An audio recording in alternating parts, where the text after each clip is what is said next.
I would spend so much time away learning things. I'd love to be a fucking scientist. That would be awesome. Be a scientist. I am. I'm a scientist.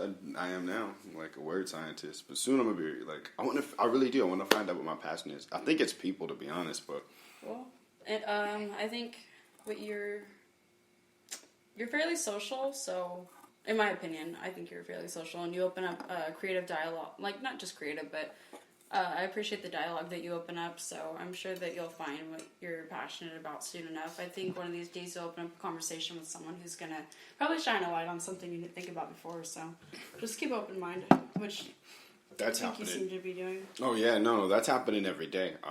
That's why I like to, I'll go take a walk. Mm-hmm. Like, I'll walk from, like, here down to, like, M and 60th, and I'm just walking just so I can say hi to people. Or just like to like feel the world, you know what I mean? Be outside, do something, be active. It'd be nice, like for the community to get to know each other better. Like I wish people wouldn't rip off a community garden. I'd be down to start a project like that. That would be awesome. Or what if people who gardened? Maybe this is hippy dippy, but what if people who were gardening and grew too much and weren't like fucked up people that put razor blades in tomatoes? Could like drop off their food somewhere. Like you don't like. I would do it for free. I would not expect to make money off the groceries. Like if I grew too much, I'd rather go to someone. But I wish there was like a drop off for like people who were genuinely starving. Like where they could check or they could call in. Hey, is there anything? Yeah, we have some tomatoes. Blah blah blah. Okay, cool. And like first come first serve. And then like make a meal like for people who are homeless. Like you use the natural organic and the good like what if Antelope Valley it College, maybe people who are in the culinary is there a culinary program with the ABC? I don't know. Well, culinary trade school. Let's say there's a culinary trade school out here, for example. I don't know. I'm not familiar. That's not the pathway I took. But what if they could like pair with like a horticulture class? And maybe design a way to make meals that are healthy and people just like pick them up. I mean, see, that's the kind of stuff I think of and I want to do. Yeah, but I don't know. There'd be a lot of, I don't know how difficult that is to start, and it would give people a sense of purpose, though, if you are running a garden and they don't know what they really like to do, or they're just kind of like, because it's a, like, time-consuming task, so. And someone would have to be on top of it and on so many levels. I mean, on a big scale, like, that'd be cool if people just came and, like, contributed to, like, a big old garden or agriculture type of deal. And we all just sign in, check in, here's what we did. Okay, you worked for your vegetables that day. So it's not just giving it away. Maybe earning it would be better, I would say.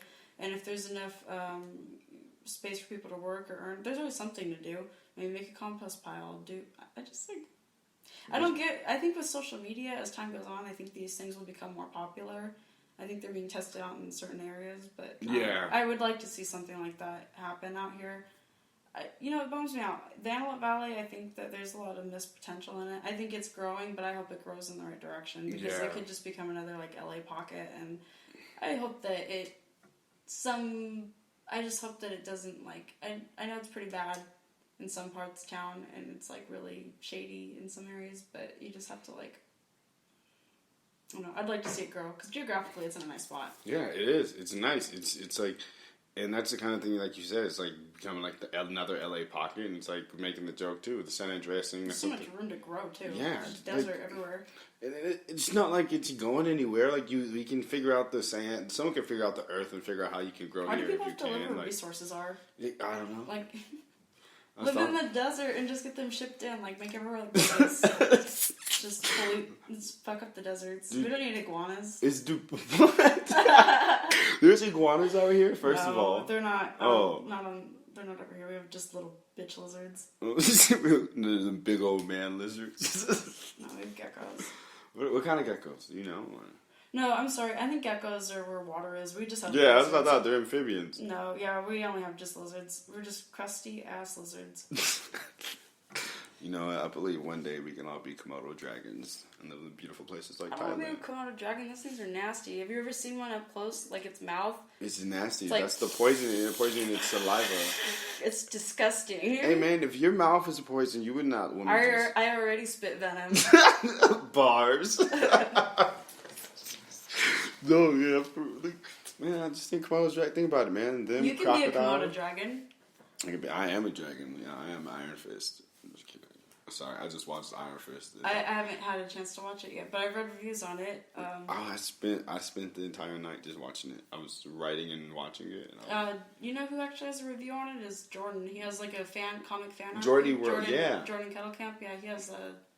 He does reviews on comics. What is it called? Do you know his page? I think it's Jordy Reviews, but that's what I've actually been talking to him and trying to get him to like we start doing that, like we review stuff or. Yeah, he's super sharp on the whole comic universe. He'd be a good person's brain to pick for that. That's who we always debate like on like Twitter or like we talk about. Population Nerd. Yeah, if you guys are on Twitter, check out our buddy Jordan Kettlecamp. He talks about a lot of movie reviews, comic movie reviews.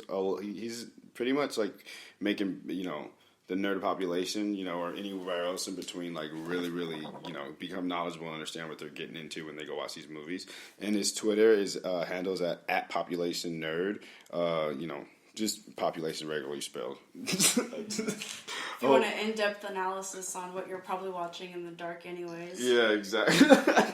That's so true. He's really good at it. Like I like how he breaks it down too. Pros and cons, and then tells you why. Like, he doesn't just come out here and you can tell he did extensive research and made plans, for what he was getting into. And that's something I like about it. But no, yeah, Iron Fist too. It was good. It was like I noticed a lot of stuff. I feel like it was telling people like check out your identity, figure out who you really are. Like it's kind of like what you were talking about. Instead of a white guy playing it. No, Danny Rand. Danny Rand was white before. The whole character was white. Well, I don't know that. I'm a new person to Iron Fist. What's the like? Well, Danny Rand was this little boy, a comic book. I can't remember his origin. No, I mean if I was like a person hearing about Iron Fist for the first time. He's basically this kid. His parents got killed in this plane accident. It was over in China. Animes and comic books. Fuck your parents. Yeah, dude, you don't need a dad or a mom to be great. It's just like it's like athletes, single moms raise them the best. I have both my parents, and I'm just fine. I didn't have as many adventures as, let's say Dora, for example. I guess I relate to her more, not really. Dora has both parents? No, she has no parents. Her parents abandoned her. That's why she's with that damn backpack and talking map. Even Diego's mom doesn't want her house, like... Sorry, Dora, my mom said you can't stay with us. Yeah. That's so true. Yeah. No, they, I lost my train of thought, Jeff. Now I'm thinking about cartoons. Yeah, we were talking about Iron Fist. Oh, but anyway, I had plenty of, I had to lie to my parents if I wanted to go somewhere. I couldn't just adventure off. So, yeah, it made my adventures a little more difficult. But, I think having your parents is tight. No. If you have them. She said, I think having your parents is tight. If you don't, imagination is tight. You gotta be a bright side. You can... If you gotta cope and make a bad appearance, I did it with my teddy bear, so, Oh, man, I really do have a teddy bear still. My mom gave it to me. It's it's from, when I was a little kid. She decided to send it to me. I don't know why, but it's huge. Well, as a child, did you perhaps talk to the teddy bear? Maybe? Well, you don't have to answer out loud, but a lot of times children, they'll have an object that maybe they talk to. You're a child, okay? That's your way of coping. If you're an adult, stop being... I mean, I don't know what you do in the dark, and I don't need to, so don't tell me. But as a child, sometimes you confide in Well, objects. yeah, but it was Buster was my favorite bear. Especially only children. I would think. I'm not an only child, but yeah, I know how that feels to be ignored. I mean, my parents made me a friend, so, I don't know what your struggle is like, but... No, we had a big house, dude. We had, Steve brought in foster kids. He likes to help people a lot, so we would, have people come in, and, whether it was for a month, year, 3 years, 4 years, so they were 18. I got a big dose of, your family is chosen, and you get to, if you let go of your inhibitions and, your basic need of judging somebody before you really get to know them, you can find out someone's, they may be assertive or a little off-putting because they've been hurt before they have a wall up. But, they're really great people, and there's something amazing in everybody. That's kind of what I learned. That's, how I live, to be honest. I'll befriend anybody because of that. You know what I mean? Because, I don't think friend is I think friend is such a loose term. It's It's brothers and sisters, everybody. And in my opinion, I feel like I have a lot more brothers and sisters than I have friends, and I'd like to keep it that way because a friend is somebody who will, your brother and your sister, you're gonna forgive no matter what. I feel like even if you're in the afterlife, you're gonna have to get over some type of, karmic test and say, hey, I forgive that person if you really want to go up. But like, here, like your friend, you'll throw to the I can side. see that. I have really great family ties now. So Yeah. I mean, we're a family unit, and I do not want to ever live like super far away from my family. Like, and I guess maybe that would hinder me from some other type of thing happening, but. I do believe that we're all going to be mobile together. So Yeah, that's the thing. You have to have that bond. And they're open-minded with me too. So I see my family as people I can grow with, and that's why I feel that way. But if now, let's say I have a family who is not people who are not people I can grow with. We have different values. I don't align with them. Then I think you would be more subject to forming relationships where you do compensate with friends as family. Yeah, definitely. Like, which I get. It's sometimes your family. Like, you don't get to pick your family. So I mean, I'm very fortunate. I'm very happy. But like, people want to fit in. They want a tribe, as you may already know. So yeah, they have to. Sometimes it's their downfall. Yeah, I see a lot of times that they like. They make you have to let go, bitch. they have a lot of conditional love, and it's not like they have this true sense of what they should accept and not accept.